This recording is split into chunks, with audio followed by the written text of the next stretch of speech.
evolving with the cosmos. The cosmos is full beyond measure of elegant truths, of exquisite interrelationships, of the awesome machinery of nature. The surface of the earth is the shore of the cosmic ocean. On the shore, we have learned most of what we know. Recently, we have waded a little way out, maybe ankle deep, and the water seems inviting. Some part of our being knows this is where we came from. We long to return, and we can, because the cosmos is also within us. We are made of star stuff. We are a way for the cosmos to know itself. Carl Sagan. Of that quote, Evolving with the Cosmos by Carl Sagan. And it just seems like a wonderful way to think of Buddhas of compassion. It's not just evolving with, but actually kind of leading the way into this cosmic evolution. Today, as we're about to head into this topic of Buddhas of compassion at Gems from the Wisdom Traditions, a conversation circle that is sponsored here by Still and Moving Center. We're going to ask Jonathan Colbert to introduce today's speaker, Ken Small. Yes, it's my honor to introduce Ken Small. I feel like I've known him all my life, except for I've only been working with him over the last year or two on projects that have to do with San Diego and as being some kind of a beacon light of wisdom in this town. And he's been a great partner in that effort. And he says that his friends who know him that are theosophists, they think of him as a Buddhist. And his Buddhist friends think that he's a theosophist. But whatever it is, he's been thinking about all this stuff all of his life. And he's a practicing Buddhist meditation practitioner. And it's just my honor to introduce him. Oh, tomorrow, by the way, he's going to introduce me to a bunch of his Buddhist friends. So I'm very much looking forward to that. So very good. Thank you for letting me do this. And Ken Small. Thank you so much, Jonathan. Thank you, Jonathan. Thank you, Renee.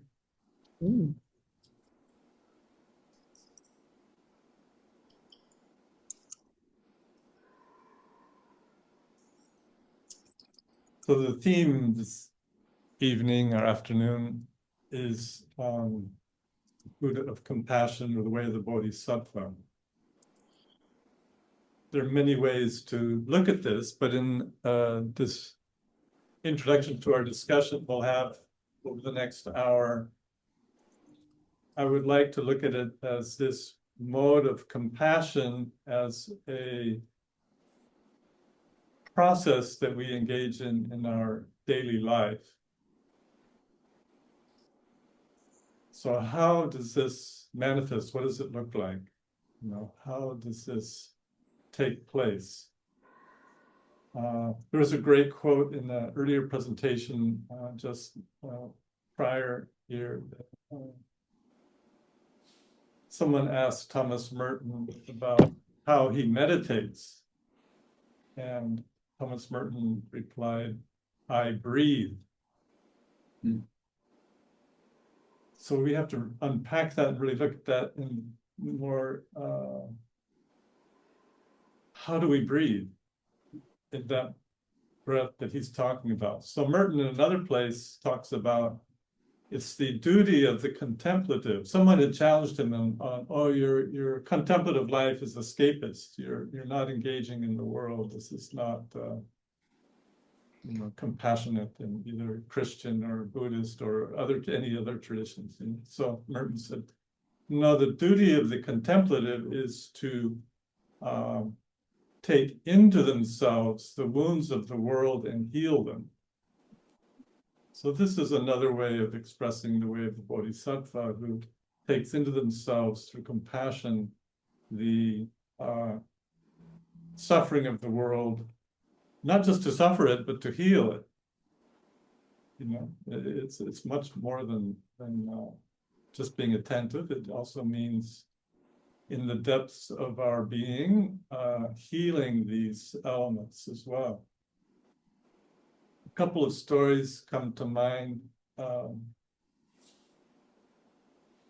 in how this may arise in a daily life, and we think of simple things, you know. So years ago, very great Tibetan Lama visiting and teaching in the United States, Kalu Rinpoche was, you know, in California, and in probably the 1980s. It's very elderly. He's someone who in Tibet had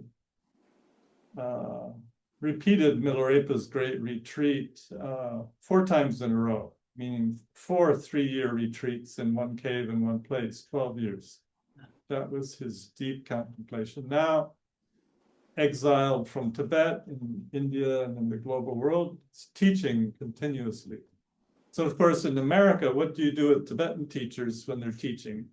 Well, we take them to Disneyland and to you know, SeaWorld or Marine World or Marineland or wherever, you know. So someone in Los Angeles had taken him to Marineland. So what does the Tibetan Lama do at Marineland? This is, you know, and all of a sudden, everyone's, of course, being very, the American tourist, and he's wandered off over by this big glass, huge aquarium.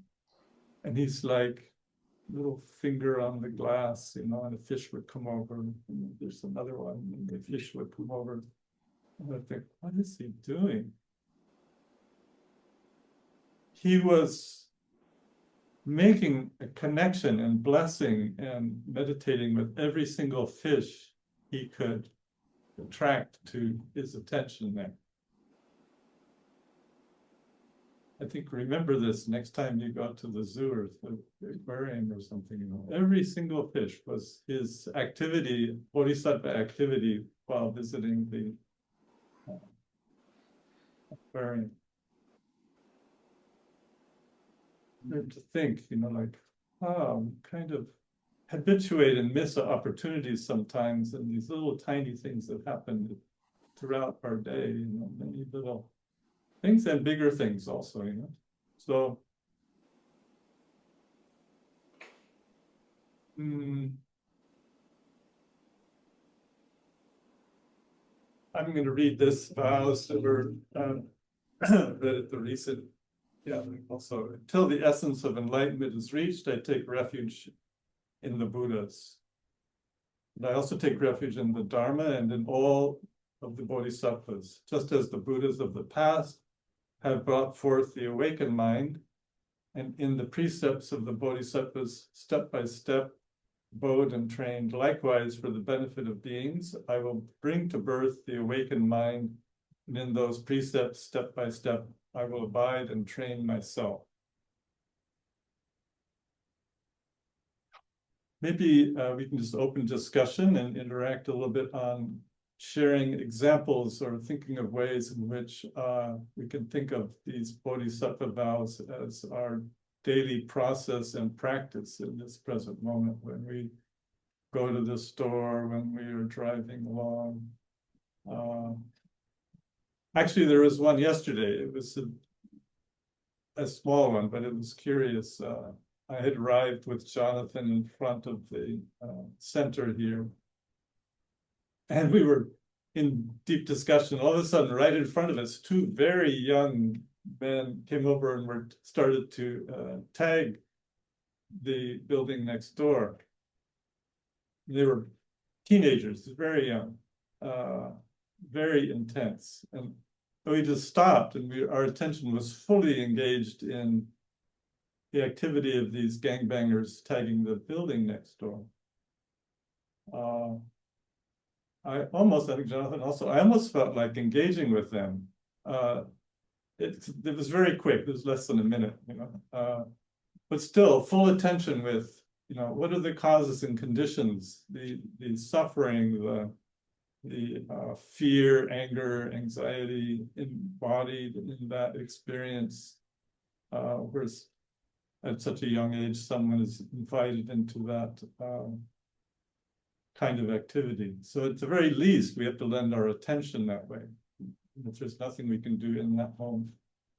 And I was thinking later, well, if he's interested in the building next door, maybe he'll come over and tag the building where we are, and he might find it interesting when he sees different things here on the window and in the bookstore. And you never know. We could put a theosophical tag next to it, then they'll come back.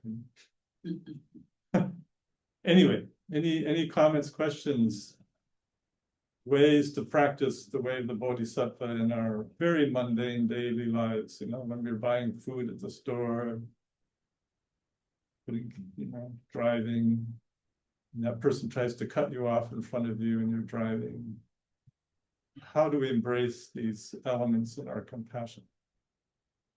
You know, Ken Campos, yeah, one thing you talked about was a minute ago was the Bodhisattva, it metabolizes or transforms or heals. I think you used the word heals the suffering.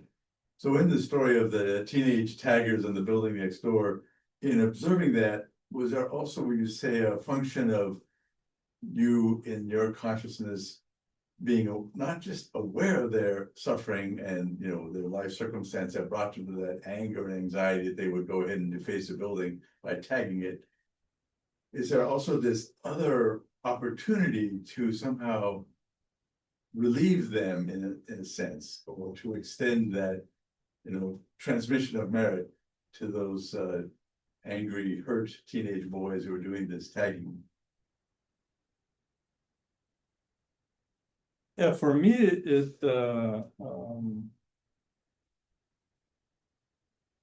it's also the practice of it's called giving and receiving in Tibetan Buddhism, or in the Voice of the Silence, it's alluded to in step into the sunlight, into the shade to make more room for others.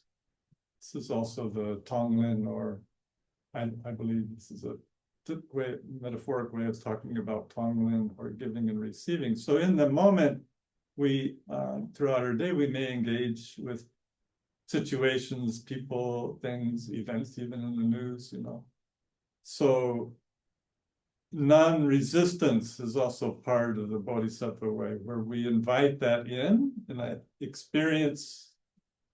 You know, we have two ways to go at it. Oh, judgmental mind. Oh, those boys are very bad. They're doing terrible things. I would never do that. I'm a good person. I'm basically, you know, the holier than thou judgmental kind of way, which totally separates us. Yeah. And we have to watch that tendency. The other one is we invite this in. Anyway, so we invite it in. We have to be a little careful sometimes, but we invite it in. And we, as Merton was saying, we breathe, you know. So I'm breathing in fear, anger, jealousy, tagging, maybe some artistic merit there. You never know. Yeah. So, you know, breathing in, fully feeling this intensity, you know. Making a connection, there's no separation. And then sending out positive energy. Just through, not like some overdone kind of thing, very naturally, just like breathing. You're inhaling this, and then you're sending back some equanimity, you know, some tranquility, equanimity. You know. Even in those few moments, we have an opportunity. We don't know, then you let go. It's like it's over. And then who knows? Comes back in some other ways, perhaps. Well, thank you. Yeah, that helps. So I don't want to be practicing Reiki on these boys or doing some Qigong thing, just a easy breathing in and breathing out. Yeah, just it's very natural, I think. Yeah. Don't have to Get all wild about it, yeah. And then let it go. Yeah. And then release it. Be unattached. Next moment, next thing. Thank you. That helps a lot. You see Cliff's got his hand up. Cliff, yes. Thank you, Ken, for joining us on this subject of Buddhism of compassion. And I was thinking, like, sometimes maybe compassion might seem abstract a little bit, but maybe another way of thinking about it is as love, but a certain kind of love, which is unconditional love. And so maybe in our daily lives, we can see representatives of Buddhas of compassion in, say, a mother's love for their child, which is unconditional, or a physician or a nurse in their care, healing care for a patient, which has unconditional love for it in it as well. And I think maybe also in regards to the taggers, maybe separating an act from the actor. So you can judge the act, but you can't judge the actor because of that effort to have unconditional love. So I guess my question to you then, I guess, is, well, and I was thinking also that the pinnacle of unconditional love or compassion is the Kuan Yin pledge or the Bodhisattva vow, which is to keep reincarnating to help people out of conditioned existence, all beings out of conditioned existence. But do you have any thoughts on this idea of unconditionality and healing, a healing force for people stuck in various conditions, self-imposed mainly? And I'm assuming that this is a question that's going out to everyone. Since it's Yeah, I guess I was looking at Ken over there, sitting in that chair very thoughtfully, but yeah, the question goes all out. I mean, I just, one part of it, I just thought back to a comment, I don't remember when this was, some teaching I attended, probably in Los Angeles with the Dalai Lama, and this kind of questions would come up, and the question, and then he had responded very much, personally, he said, he was very much in, what's the right word? Deferential or almost in awe of the caring professions, especially nurses. And he felt this was something that he could not do. This was like this is really hard, you know, that kind of dedication in healing work where you're in the absolute person care moment by moment by moment by moment. You know, I remember him really elaborating on that, which was you know, interesting perspective, you know, because we exalt the Dalai Lama as this great awakened being. He says, no, this is beyond me. This is the pay grade above, you know. He's very, and he laughs for instance. It's great, but serious. So, I don't know if I'm answering your question, but maybe others have some comments. Cliff, may I ask you, was your question, can we use that bodhisattvic approach, like the bodhisattva vow would indicate, to help heal specific conditions? Well, I think when we have when we make conditions like transactional relationships and so forth, those are not unconditional relationships. So how to transition from conditional relationships to unconditional ones. I guess the question was multifaceted in that I was just wondering about how to be able to see Buddhas of the action of Buddhas of compassion in the people we encounter regularly in daily life, but don't see them as Buddhas of compassion, like a mother and her child, or a doctor or a nurse, or in any context. I think it would be pretty cool if we could see Buddhas of compassion all around us, in action all around us. But instead of, because of the term Buddhas of compassion seems so lofty, but just beings of unconditional love, and seeing the activity of that, you know, instead of all this other stuff that seems to always take the fore, which is more the ugly side of human nature. But it seems to me that, you know, Gandhi believed that there's more that's uplifting humanity than bringing it down. We just don't see it as much as we should. But looking for it like that, as people exhibiting that kind of love, that kind of unconditional love, might help us see it more often. Yeah, absolutely. I always appreciate and it's experiences of this, especially with bus drivers, airline pilots, people running trains, and that people actually stop at stoplights when they're supposed to. You know? I mean, it's really extraordinary. That Most of the time. most of the time, it actually put me in mind to a story about a traffic incident about 35 years ago.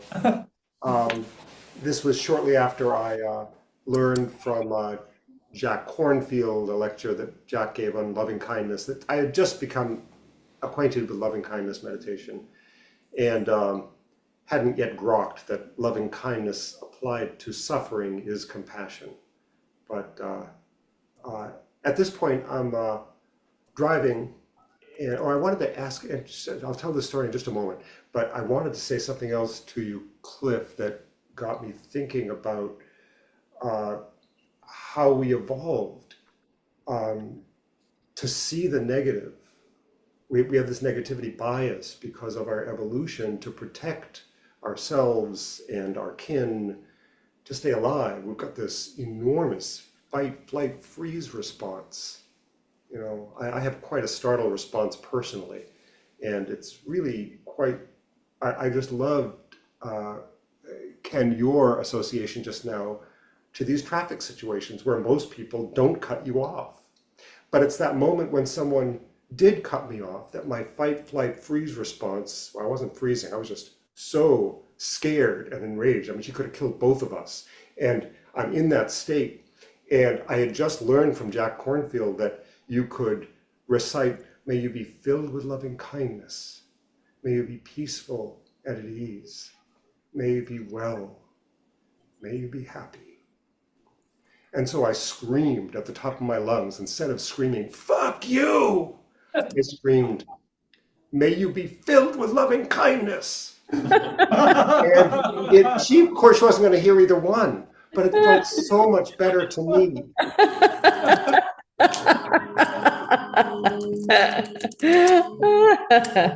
Wonderful. Rose, it's nice to see you online. Did you have a comment? You want to just listen in? Okay. Jonathan? Well, I was going to mention the airline pilot, but you did, so it's already been done. But it's somebody who's, Cliff mentioned reliability, and that's kind of a way of, and Gandhi talked about that, becoming reliable. It's kind of an expression of compassion. And the bus driver has to be that, and so does the airplane. And even the mother in the grocery store, when she's trying to get 3 kids across the street, she's got to somehow hang on to all 3 of them. She's got to be really reliable. Absolutely.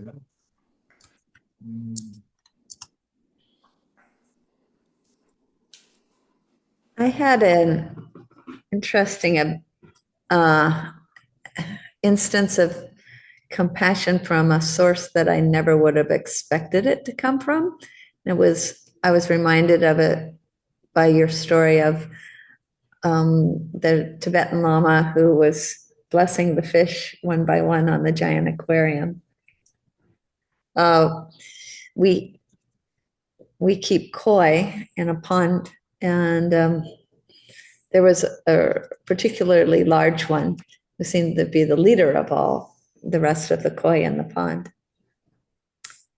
And we were cleaning the pond at one point in time, and we just hadn't learned how to do it yet, to keep all the balances right in the water. It's very much at the beginning phases. And so transferring fish out of the pond for the cleaning, I think one of them died, because we just didn't know how to do it yet. And then we were cleaning off the mud around the pond with a pressure washer. And unbeknownst to us, that was causing a huge vibration, evidently, in the pond. And so this one largest of all the fish, who was golden in color, jumped straight up in the air. And it was Cliff who was holding the pressure washer. And it just goes eyeball to eyeball to him, like, stop.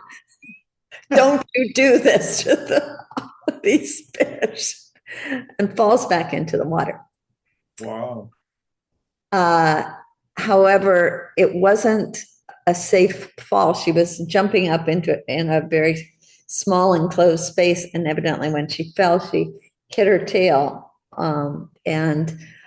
So the next day, I found her with this very injured tail, called the koi pond people to come see if they could do something for her. We had put her in they had me put her in a little child's pool with lots of salt in the water because it's easier for them to breathe with salt.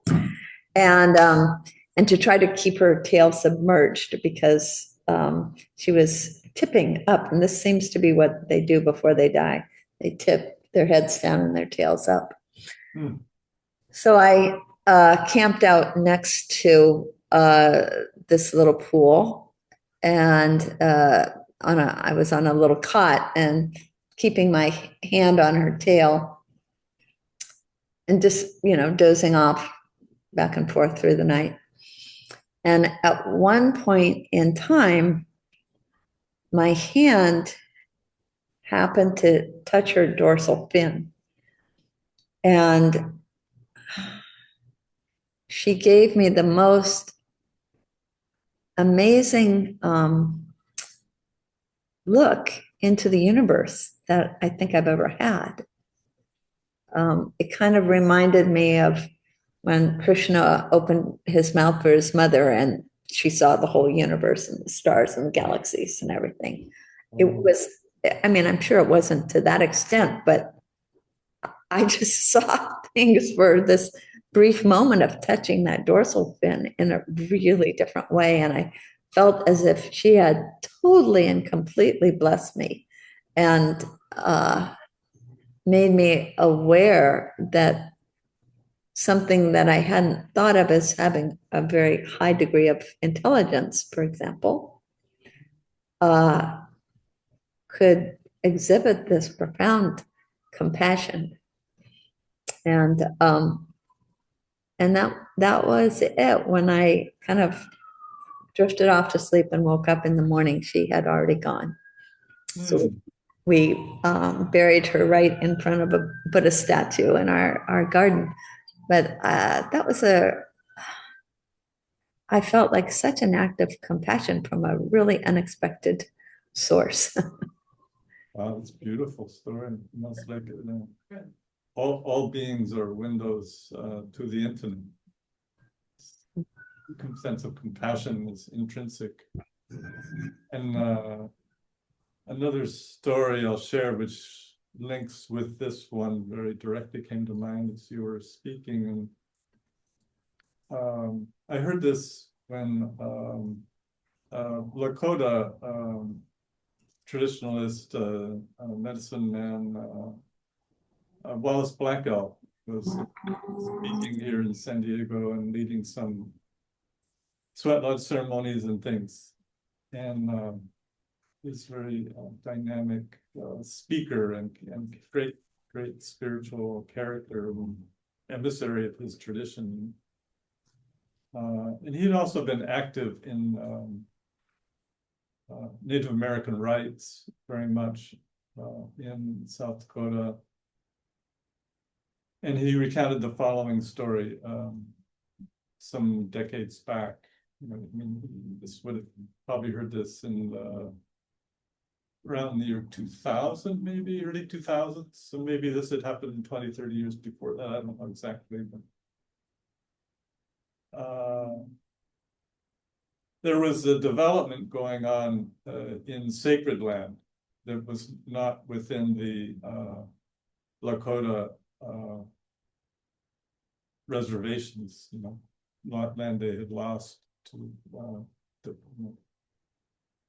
and he was very much involved in organizing and people to oppose this, doing whatever they could. And I don't remember the details of which. There were many things like that ongoing, even that. And a situation arose where he was actually going to meet the prime, the quote, the enemy, the prime person developing this sacred place that the Lakota were trying to stop. There's a lot of emotion on all sides here, a lot of, adversarial situation. He's going to confront him. Great Lakota wisdom being a Wallace Black Elk is going, ready to confront him. And he walks up to this man. And they're close, and he's looking eye to eye, but looking directly in his eyes. And all of a sudden, he's seeing through him, through his eyes, through his enemy's eyes, and the whole cosmos opens.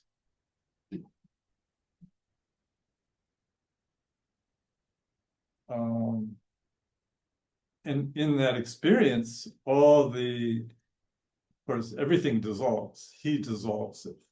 The object of his anger, everything is dissolved into this cosmic unity, this great compassionate cosmic view. Very profound mystical vision he's having. And then of course it's over and he's back, and there he is with in the actual situation, and then I don't know if the whole situation was resolved, but then there was possible for some interaction to happen. Everything had gone to a completely different place. But he shared this as an example of how illusory our sense of any enemy is in his own personal life.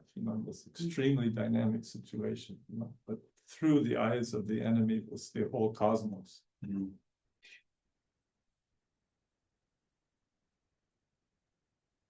So it's always something I always think to remember, like in the sense of the bodhisattva in our day-to-day life. When we see something we don't like, I see the gangbanger tagging, it's like, well, through the eyes of that young young boy, there is something else also, always. We have the open space or room for them. Yeah. And that's a little challenging today in our world when we think the various news channels and think, oh, those people are really terrible, stupid, blah, blah, blah. Of course, in one way they are, but in another way, they are, expressions of the cosmos itself, and we have to embrace all that in us. I have a question. Do you think that it is also because the person or people are demonstrating something within us that needs to be cleaned up? Yeah, that also. And a good strong cue about that could be anger or even mockery, or all the negative emotions could be basically the universe tapping us on the shoulder and saying, that's you. You may have it hidden somewhere so that you can just, unabashedly say this person has this and yuck. But somewhere inside, it's inside us as well. Yeah, exactly, and now we have to be careful that doesn't lapse into some kind of passivity. So there's a wonderful Gandhi story, maybe I'm sure Jonathan knows, where a woman comes with her very young daughter to Gandhi, or actually she comes and she asks Gandhi that if he can help her, because her young daughter has a terrible problem of eating too much sugar. Maybe anyway, it's a very wonderful story. And Gandhi says, "Oh, it's a very wonderful story, but right now I'm a little pressed for time, and to truly answer that story, come back in a month." What? a month? She comes back in a month. He goes, yes, now I can talk to you about it because I had to deal with my craving for sugar first. Wow. It's a good story. It is true. It's not made up. It's true story. So good. So yeah, absolutely. And everyone's an opportunity, and then we have some outcomes from that.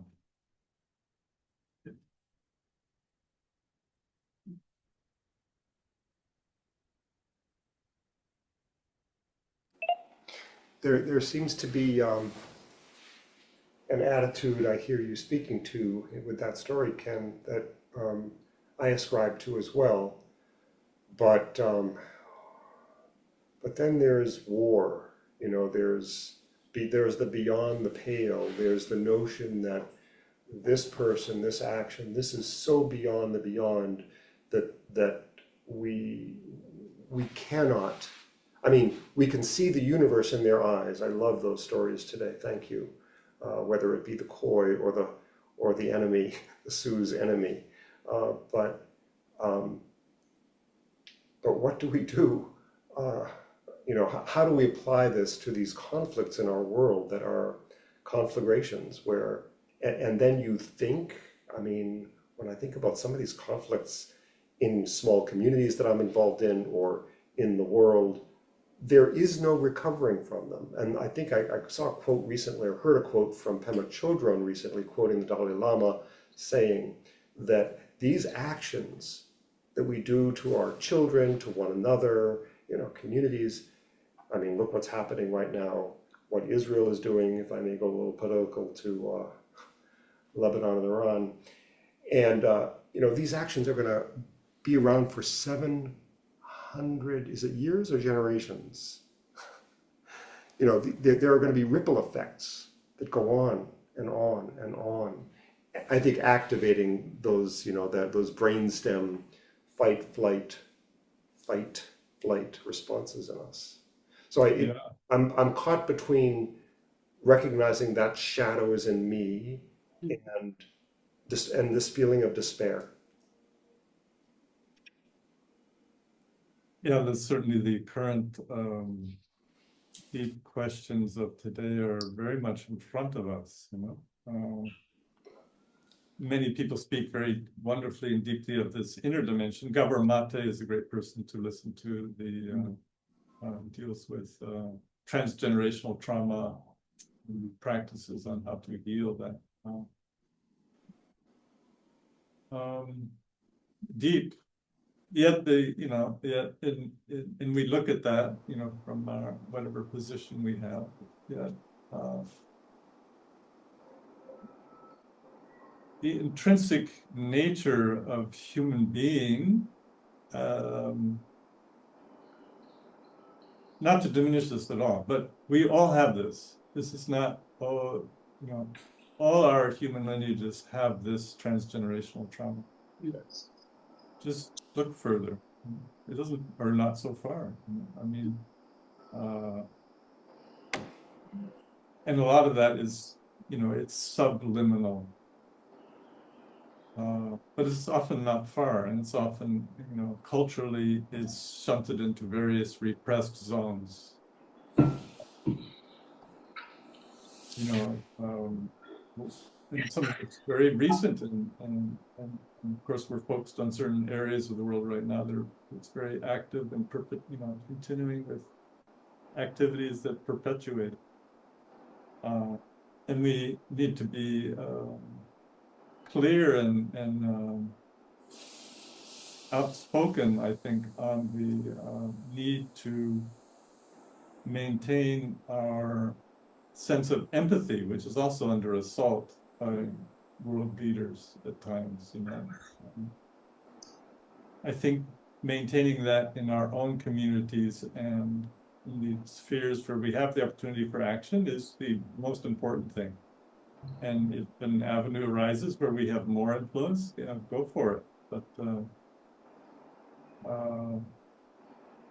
it depends on our karma, you know. We have our sphere. Some people's are larger, some smaller. We can make the bodhisattva peace realm in every increment where we are, this benefits the whole.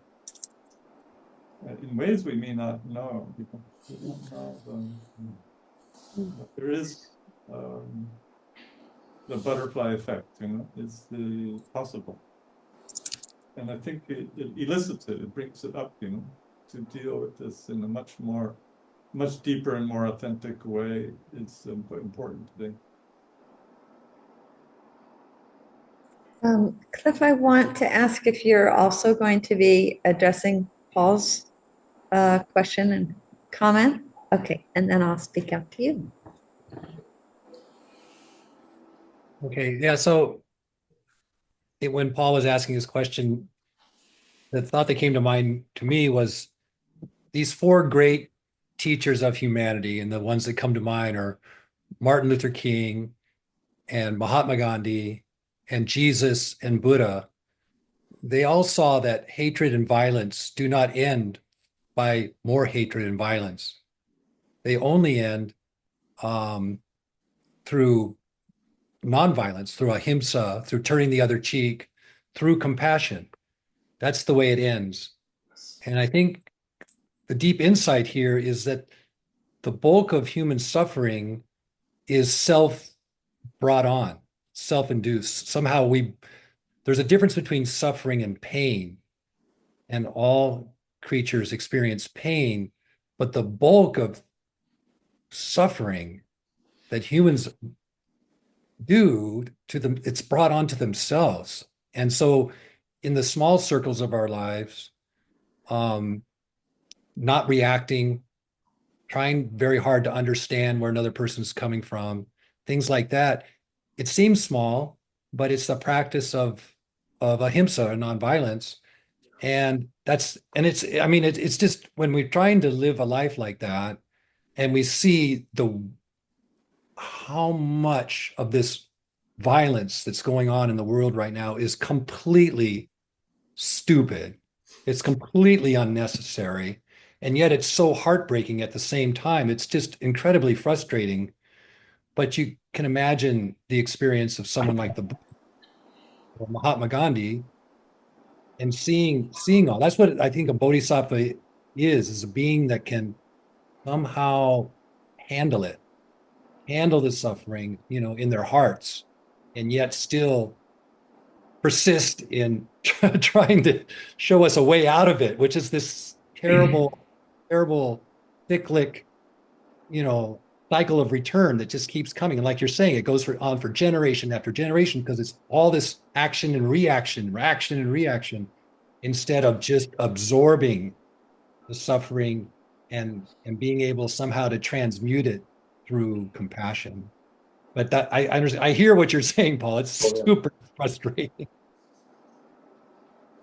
And in this time, it's like early theosophists, or my parents were theosophists. Of course, my father used to say, we must learn to think in centuries. Of course, as theosophists, we think in manvantras and all these big cycles, but that sometimes is easier than thinking in like this year, okay? So we have to, but even in this like stretch, like, okay, what's the trajectory like 2175, okay? We look at this opening new cycle in that point of view, then we see seeds of new potentials of a better way coming also in this extremely conflictive forces happening now. And of course, we hope for and look for opportunities to make more harmonious shifts, but really, we're really down to very our local activity is very important right now. There was a speaker the other day,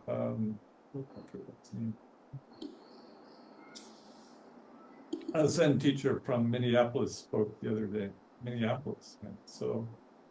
And he gave a presentation on the Avatamsaka Sutra and how it relates, because it's very much a Buddhist sutra on the interdependence of everything. That in every atom, they had a concept of atoms. In every atom were Buddha worlds, and in every atom or every being reflected the whole, and the whole reflects every being always. We have the same idea of this interdependence in theosophy and in Buddhism.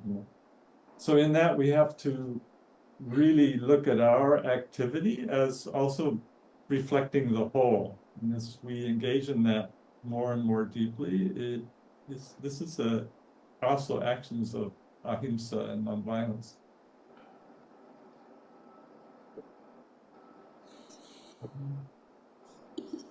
I wanted to take a little bit different tact to the same question that Paula Rose, that embraces what Cliff and Ken just mentioned. While we are seeking to reduce nonviolence in our own lives and in the world, it helps me to keep in mind that it's not so much what we do as how we do it and what our intentionality is behind it. We read in the Bible that there's a time for every season. There's a time of peace and there is a time for war. And it's not probably within this Kali Yuga, which, different calculations. One is something like 423,000 years more. It just started 5 years ago in Krishna's time. So we're not probably going to see an end of war within this time frame. And so, how do we deal with that as something that is, sometimes I lament that it seems to me that probably we send so many soldiers off to war without any kind of framework. Whereas if they were given a text like the Bhagavad Gita, when Krishna talks to Arjuna, who's on the field of battle, and Arjuna has been brought up as a soldier. I mean, he's a warrior by birth, and that is his dharma. That's his self duty in this particular lifetime. And he talks about, Arjuna is about to go to war with his kinsmen. So it's actually a civil war that he's about to engage in. And this is just tearing his insides apart to do this. And Krishna does remind him that we are all immortal. And there truly is no such thing as death.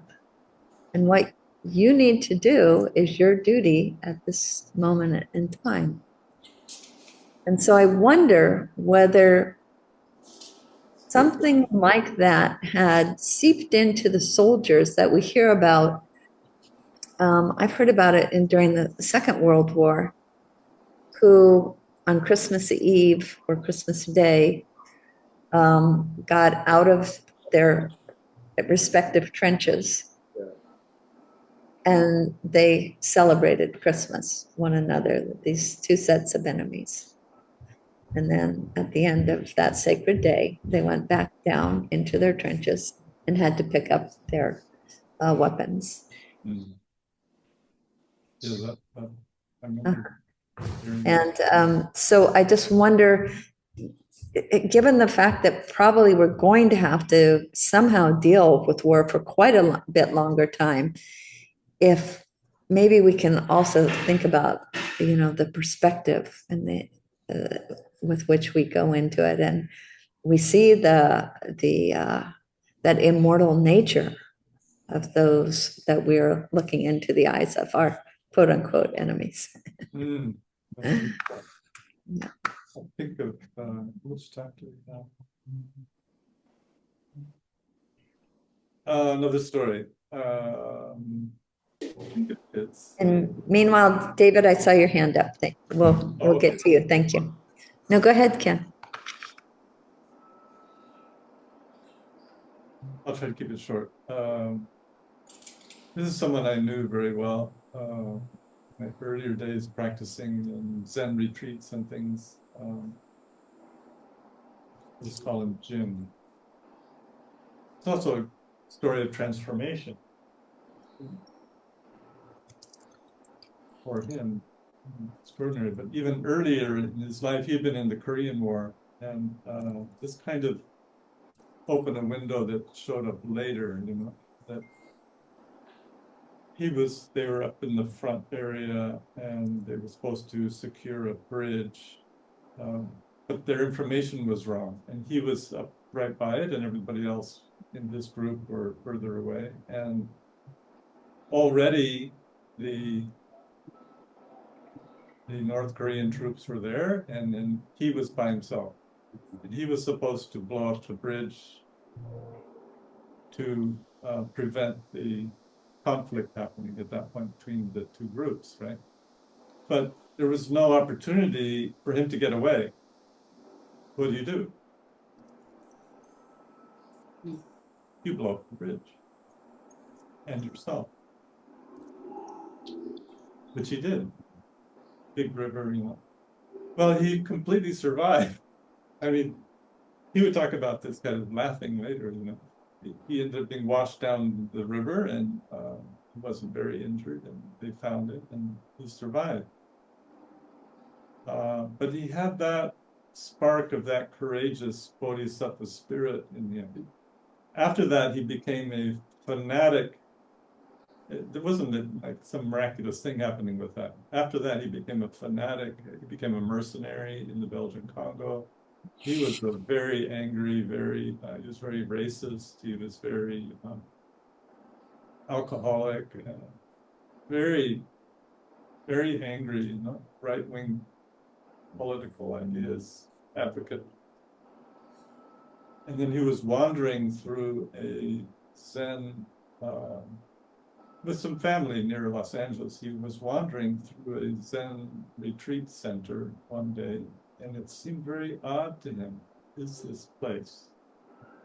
And he was met by at that time, not the Zen master there, but the Zen abbot, you know, who was the Zen teacher, who was a very strong Austrian man who had also been a Benedictine monk before. And when he met him, the Austrian just looked at him and said, "What is this?" He goes, "Oh, you wouldn't be interested," he said. He goes, "What do you mean?" And besides that, you wouldn't be able to do it. It's much too difficult. Nothing like this. Anyway, to compress the story very short, he says, "Well, what do? You meditate. What's meditation?" He never heard this word even. "What's that?" He says, "Don't bother. If you're really interested, in 2 weeks, we have a week-long retreat. Come." And he walked away. And Jim couldn't get it out of his mind.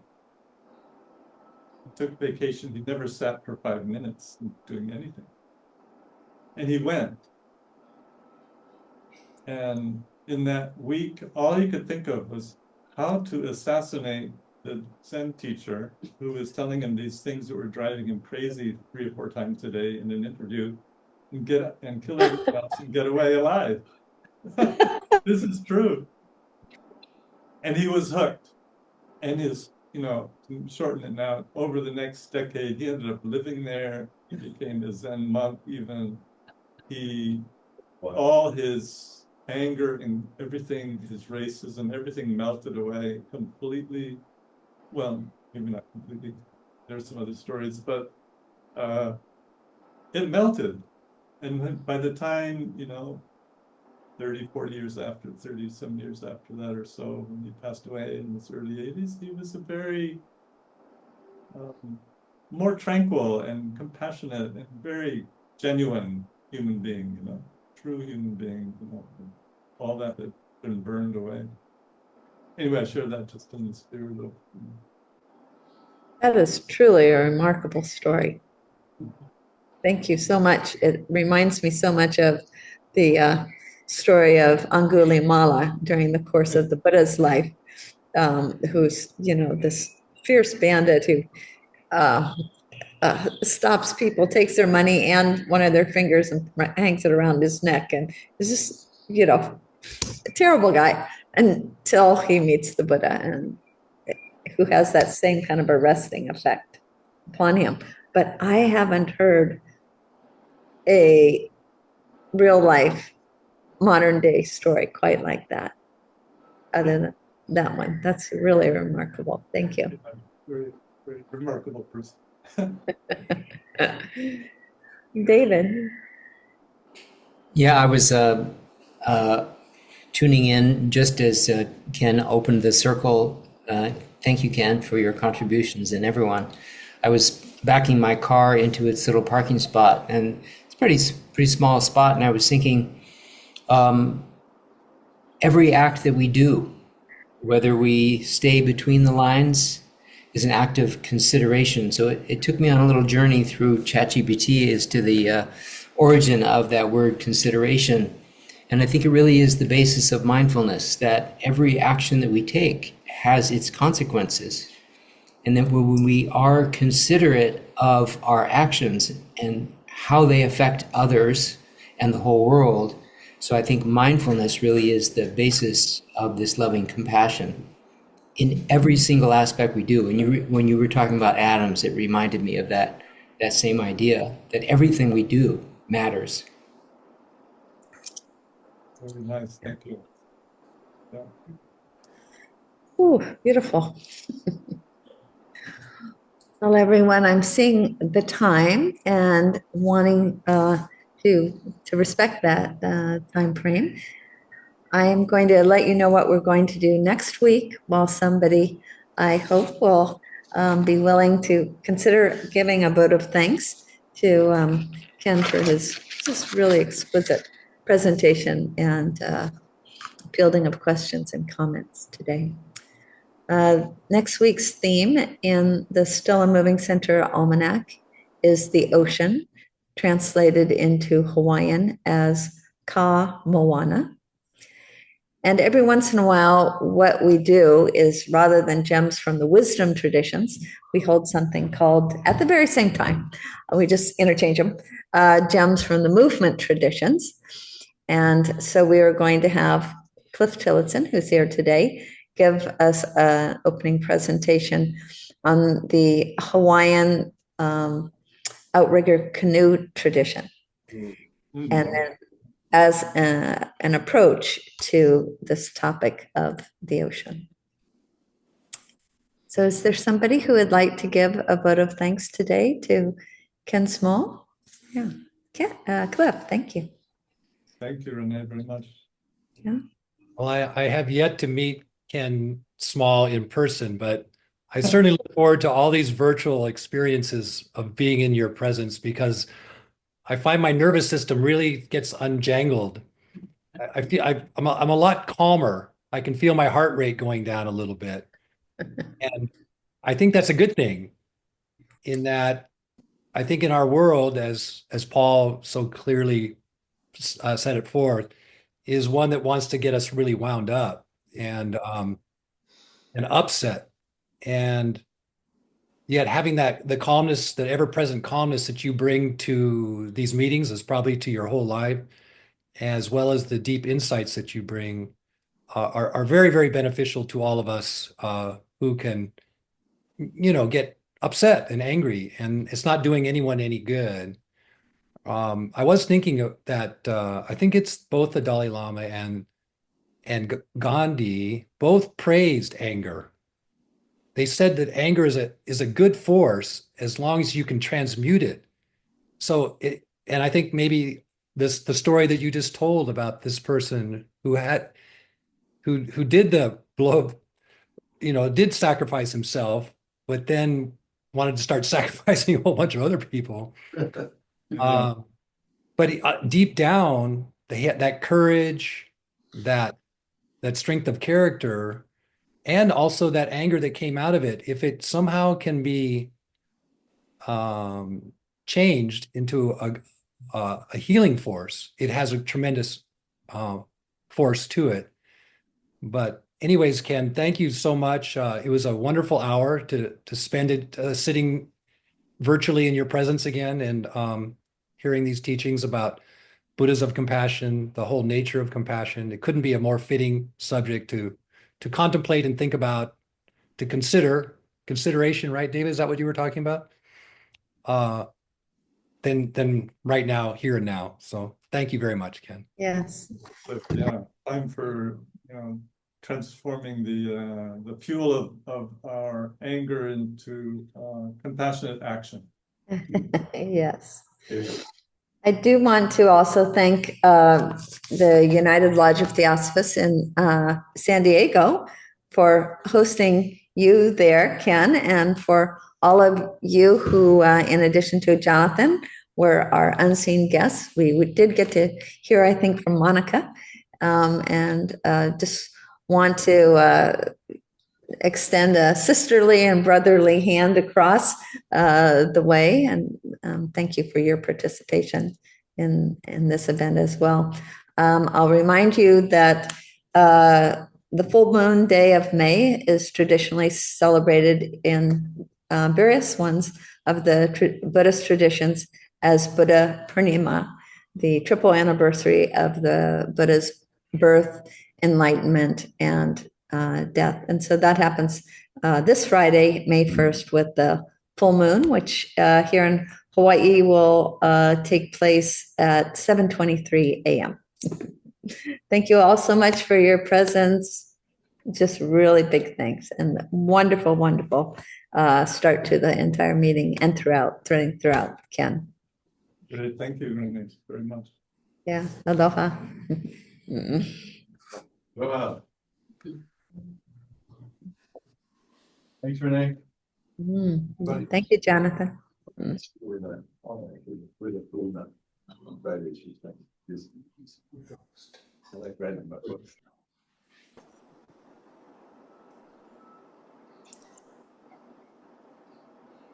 Hey, Hey.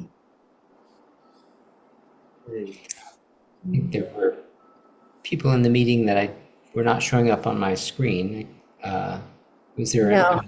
another group that was somehow? Yes, there was a meeting just prior to this one in San Diego that they had just had at the United Lodge of Theosophists. And so Ken just stayed there. And some of the people who had been at that meeting stayed in his background.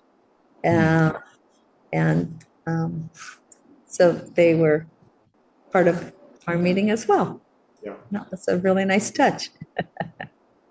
There was another presence today. Part of I did have another meeting earlier today, 4-hour meeting, having to do with conflict and amongst colleagues and the Institute, the Jung Institute in San Francisco. So analysts gathered today, about 70 of us in person and online combined to address this. So this seems like a really good fit for me in that regard. But then I also got the news, as I understand you know too, Renee, of a dear one's passing 2 nights ago. Xiao And we know Xiaoshu because David met Xiaoshu at Still a Moving Center. And he was one of the first people that David introduced us to 4 years ago when we moved from San Francisco full-time to Hawaii. And I'm just pretty broken up about it. And I wanted to be in community, in compassionate community. So thank you for all you do, Renee. And how are you doing with the news today? Yeah, I'm pretty broken up. Yeah. Such a young man who, he went through some rough periods during the time that I've known him, maybe about 6 years, maybe something like that. And really looking to find his way. And within the last several years, he met his true love, Monique, and she was with him as he, had this massive heart attack on the streets of Waikiki after they had just gotten out of dinner. And I'm just trying to imagine what a shock that must have been for him. And she's a doctor, and Remember that Monique was a doctor. yeah, and wasn't able to save him. So yeah, it's I mean, from what I have been taught, death always comes as a deliverer and a friend to the one who dies. So, I don't know what the blessing this is for Xiaoshu, but certainly for the rest of us, it's really difficult. Yeah. And I just trust that that love between he and Monique is something that transcends time, and they'll be again together. Yeah. We witnessed some of that. Mike and I went out for an evening walk, which is unusual for us, but we hadn't been able to walk Thursday morning. We went out for an evening walk late afternoon, and by chance, Monique and Xiaoshu, whom we had not seen in many, many months, maybe a year, hadn't crossed paths. And there they were. And we had a lovely, I don't know, maybe 20 minutes. We just stood there in the park over here and visited. And we had a lovely visit, and I talked about wanting ballroom dancing. David had given me Xiaoshu's contact information recently, so I could, when we're freed up enough, we could. And we talked about that and breaking bread together again. And I also talked with them. It occurred to me, I talked with Xiaoshu and Monique about death, about the reason for the bridge. We were right at Victoria Ward Park where that bridge was put in. Oh, yeah. And the bridge was put in because of the deaths that occurred at Alamo, partly at least because the deaths that occurred at the Alamoana crossing. Oh. 3 young people and a drunk driver. So we were talking about young death, and but not our deaths. And I'm in a little of synchronistic shock with that conversation, that meeting that we had with them, and just how dear, I mean, the embraces that we had with each other 24 hours before. Yeah. Oh. It's really hard to take in. I also want to say, I've been thinking a lot about our deaths. My own, wondering Mike's, everyone I meet, it's like I realize we're terminal. But not somebody in his, when you think not Xiaoshu, not somebody in just coming. They were off to China next week. They were talking about their plans to go to China. They're both dancing, visiting family, and now we just never know when. I love your perspective just now, Renee. Thank you for that, about that notion of death coming when it comes, and embracing it as the possibility, at least, of the right time. Yeah. We had a friend who passed. He was an older father with a younger wife and little child, and he passed. I think his son was maybe 5 years old, and it just like, oh my gosh. And then as circumstances unfolded within the next year or so, everything around him was about to fall apart. And I don't know how he would have handled that. And I just felt like, after looking at it from that backwards perspective, oh, that was, I think, the blessing. He didn't have to go through that. So, it's very rare that I think we ever have those kind of understanding views, but I felt grateful to have gotten that view of that one, to understand the blessing, or what seemed to me it probably was. Tomorrow, as we do every Sunday at Stella Moving Center, we'll hold our satsang and potluck. It's at 12:15. I'm dedicating it to Xiaoshu. That's really where I got to know him. I was introduced to him by a mutual friend, Miku, whom I got to know at our satsangs. And so you would all be most welcome to come to that tomorrow. It's very soon, but I can't delay it till the next week because we have a big May Day thing going on the following Sunday. So I think we'll just do it promptly. Do you know if Monique will be there? I just got her phone number, so I'll text her and let her know. I don't imagine that she probably will be, but we'll certainly hold her in our hearts. Thank you so much for bringing that up. I didn't know that you had known him, and I haven't had any time yet to process this news, so I appreciate it. Yeah, helps to be in community It does. Yeah, moments. it does. Thank you so much. We might see you tomorrow. Yeah, I'm trying to think about schedule tomorrow. I think it's possible. 12:15. 12:15, vegetarian. Yeah, okay. Thank you all so much. Aloha. Aloha. Aloha.